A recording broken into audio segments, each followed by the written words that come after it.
Okay, welcome to Biology Form 4 Chapter 3 crash course, where we will go with passive transport. Now, passive transport is basically, it requires no energy at all. It's passive, it's not active, it's like passive, no energy at all. And then it's going down its concentration gradient. So this means that it's going to be something from high concentration to flow down to low concentration.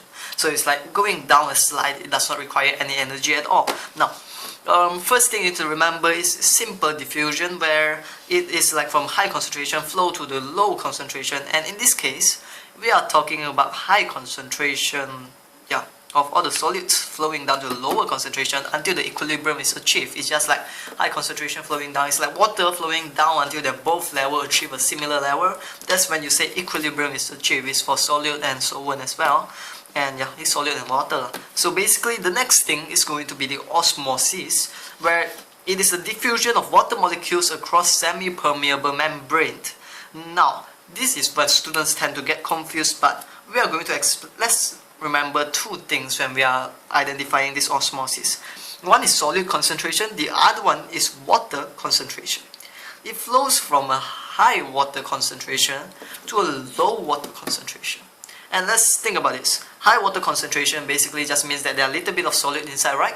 And then low water concentration means that there are more solid inside, isn't it? Because the volume has decreased. So basically it flows from low solid concentration to high solid concentration, and high water concentration to low water concentration. If you want to prevent yourself from like mixing up, just remember water concentration, where it always goes from a high water concentration flowing down to a lower water concentration.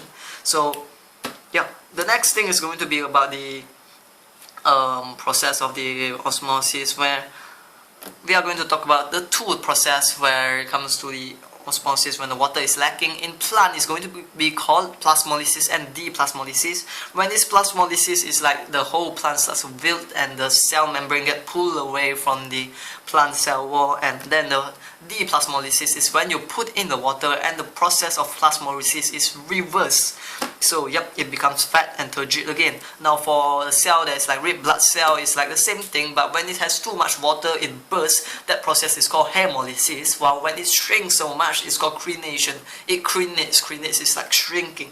Now, afterward we have the facilitated diffusion, which is meant for the protein structure, which we will say about the carrier protein and the pore protein, which basically just means that pore protein is like it's always open and the charged ion just flow through, the water just flow through it, while carrier protein is like 4 steps to it. Firstly, the molecules move until it gets near to the carrier protein. So the carrier protein, it binds to the side of the carrier protein, then the carrier protein changes their shape and it passes through it, and from here the molecules are removed. So it has flowed to an area with a lower concentration, and then afterward it changes the shape back so that the active site is ready to be bind again.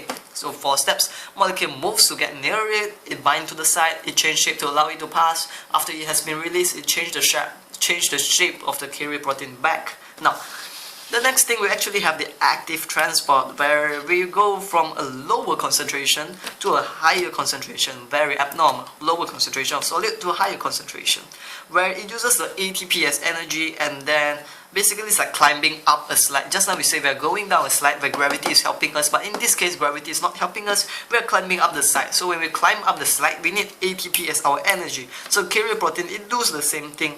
It's like binding the molecules, but it's just binding area with a lower concentration towards area with a higher concentration. And when that is happening, you need mitochondria to produce all this ATP energy. So whenever it is lacking in ATP energy, it will just stop. And this results, and basically this result of active transport results in a lot of accumulation or elimination of substance.